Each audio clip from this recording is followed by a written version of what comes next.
Di jantung Eropa, di bawah langit yang seringkali mendung, ada sebuah cerita yang terukir dalam darah dan air mata. Sebuah saga kelam tentang ketakutan, kepercayaan buta, dan kehancuran. Ini adalah kisah tentang perburuan penyihir, sebuah fenomena yang bukan sekadar catatan kaki dalam buku sejarah, melainkan sebuah babak brutal yang berlangsung selama hampir 4 abad, dari abad ke-14 hingga awal abad ke-18. Ia menewaskan puluhan ribu jiwa, kebanyakan wanita, dan selamanya mengubah lanskap sosial dan psikologis benua lama. Untuk memahami mengapa histeria ini bisa mencengkeram Eropa begitu dalam, kita harus kembali ke masa ketika kehidupan jauh dari kata mudah. Masyarakat hidup dalam bayang-bayang ketidakpastian ekstrim, musim dingin yang membekukan, panen yang gagal berulang kali, atau bencana alam seperti banjir bandang dan badai dahsyat seringkali tidak dapat dijelaskan secara rasional. Lalu ada wabah hitam, Black Death, yang mematikan, yang antara tahun 1347 dan 1351 saja telah memusnahkan sepertiga hingga setengah populasi Eropa. Bagaimana menjelaskan kematian massal yang begitu tak pandang bulu? Bagaimana menjelaskan penyakit misterius yang merenggut anak-anak atau ternak yang mati tiba-tiba? Dalam kekosongan penjelasan rasional, muncullah satu jawaban yang tampaknya paling memuaskan. Siapapun yang menyebabkan semua ini, pastilah bersekutu dengan kekuatan jahat. Disinilah agama menjadi pilar utama, dan juga pedang bermata dua. Gereja Katolik memegang kendali mutlak atas kehidupan spiritual dan moral. Segala sesuatu yang menyimpang dari dogma, segala sesuatu yang tak bisa dipahami, dengan cepat dikaitkan dengan iblis dan para antek-anteknya. Keyakinan akan adanya kekuatan gaib yang bisa memanipulasi takdir sudah mengakar kuat, dan iblis diyakini punya agen di dunia nyata. Para penyihir. Paranoia diperparah oleh peristiwa-peristiwa besar lainnya. Misalnya, di awal abad ke-16, Reformasi Protestan memecah belah Eropa. Katolik dan Protestan, dalam persaingan pengaruh dan doktrin, sama-sama percaya pada eksistensi sihir dan iblis. Ironisnya, mereka seringkali saling menuduh bahwa pihak lawan adalah agen setan. Konflik agama ini hanya memperkuat keyakinan bahwa kekuatan jahat sedang bekerja dan harus dimusnahkan. Meskipun kepercayaan pada sihir sudah ada sejak zaman kuno, perburuan yang terorganisir dan masif baru mencapai puncaknya setelah publikasi sebuah buku yang paling infam, paling mengerikan pada tahun 1487, Malleus Maleficarum atau Palu Penyihir. Ditulis oleh dua inkuisitor Dominikan yang fanatik, Heinrich Kramer dan Jakob Sprenger. Buku ini bukanlah sekadar traktat teologis atau renungan filosofis. Ia adalah manual komprehensif, instruktif, dan brutal tentang bagaimana mengidentifikasi, menginterogasi, mengadili, dan menghukum penyihir. Buku ini secara detail menguraikan segala hal, mulai dari sifat-sifat penyihir, yang secara eksplisit menyatakan bahwa wanita lebih rentan terhadap godaan iblis, tanda-tanda fisik yang dianggap sebagai jejak iblis, hingga teknik-teknik penyiksaan yang paling efektif untuk mendapatkan pengakuan. Malleus Maleficarum bahkan dengan tegas menyatakan bahwa menolak kepercayaan pada sihir adalah sebuah bid'ah, sebuah kejahatan serius terhadap gereja.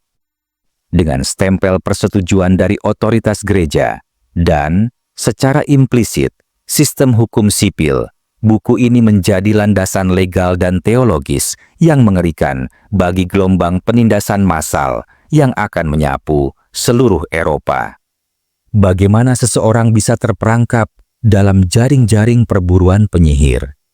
Seringkali, tuduhan bermula dari hal-hal yang paling sepele dan tidak masuk akal.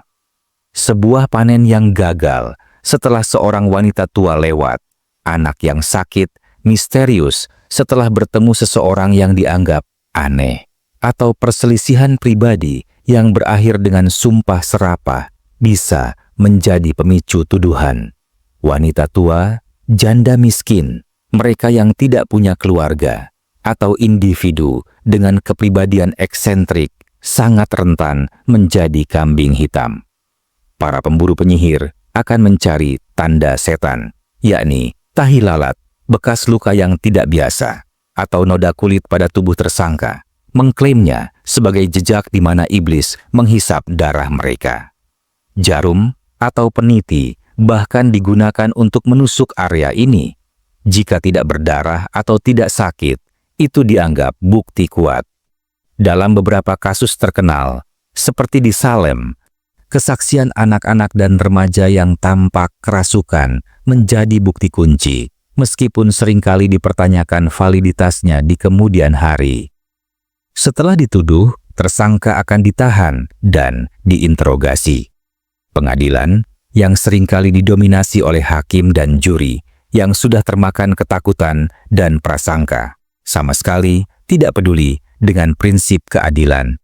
Siksaan adalah raja di sana, sebuah cara yang dianggap sah untuk memaksa iblis keluar dari tubuh korban.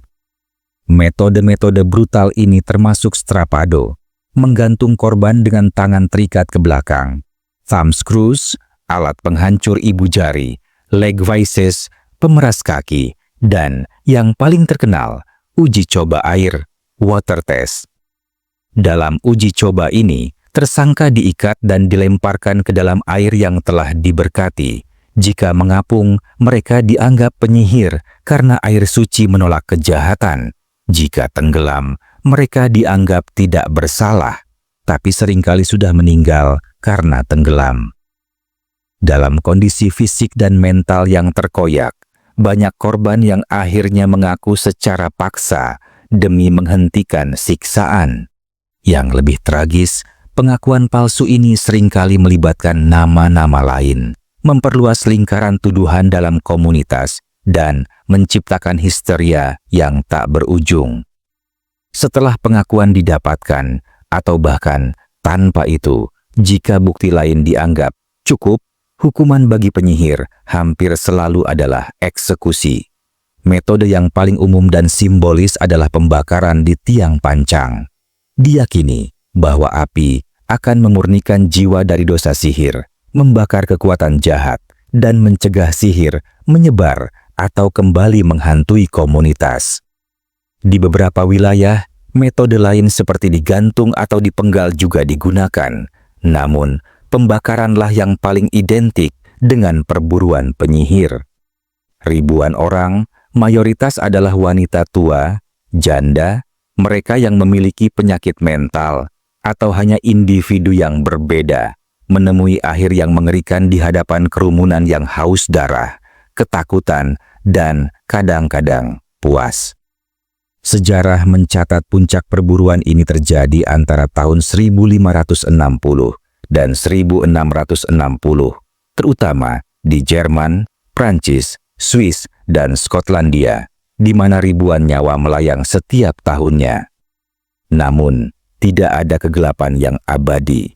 Secara perlahan, seiring berjalannya waktu, intensitas perburuan penyihir mulai mereda secara signifikan pada abad ke-18. Beberapa faktor kunci berkontribusi pada penurunan drastis ini. Pertama, zaman pencerahan, The Enlightenment, mulai menyingsing. Gerakan intelektual ini menekankan akal, logika, dan ilmu pengetahuan empiris di atas takhayul dan dogma agama buta.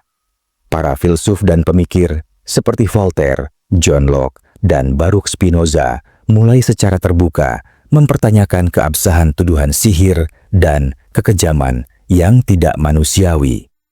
Kedua, ada perkembangan hukum di mana para yuris dan hakim mulai menuntut bukti yang lebih konkret dan rasional, menolak kesaksian yang didapatkan melalui siksaan, dan meminta adanya saksi mata yang kredibel.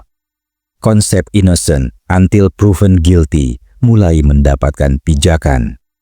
Ketiga, kelelahan publik terlihat setelah berabad-abad hidup dalam ketakutan dan menyaksikan pertumpahan darah yang tiada henti. Masyarakat mulai lelah dengan histeria yang terus-menerus. Terakhir, kasus-kasus absurd yang semakin banyak, seperti anak-anak yang terbukti berbohong atau pengakuan yang jelas-jelas dipaksakan, mengikis kepercayaan publik. Meskipun undang-undang anti-sihir baru dihapuskan sepenuhnya di banyak negara Eropa pada abad ke-18 dan ke-19, puncak kegilaan perburuan penyihir telah usai. Kisah perburuan penyihir adalah salah satu babak paling kelam dan memilukan dalam sejarah Eropa. Ini bukan hanya tentang kematian puluhan ribu orang tak bersalah, tetapi juga tentang bahaya fanatisme agama ketika keyakinan menguasai akal sehat dan mengarah pada intoleransi ekstrem. Ia adalah cermin tentang ketakutan yang tidak berdasar, bagaimana paranoia dapat memicu histeria massal yang menghancurkan komunitas. Ia juga menunjukkan pencarian kambing hitam, kecenderungan manusia untuk mencari pihak yang disalahkan atas kemalangan dan kesulitan. Dan yang tak kalah penting, ia mengungkap ketidakadilan sistemik, bagaimana sistem hukum dan kekuasaan dapat digunakan sebagai alat penindasan dan kontrol. Kita harus selalu mengingat tragedi ini, agar sejarah kelam semacam ini tidak terulang kembali di masa depan. Pentingnya pemikiran kritis, toleransi terhadap perbedaan, dan perlindungan hak asasi manusia adalah pelajaran abadi dari masa kegelapan ini. Terima kasih sudah menonton. Jangan lupa like, komen, dan tekan tombol subscribe agar kamu tidak ketinggalan video-video seru lainnya dari channel ini. Sampai jumpa.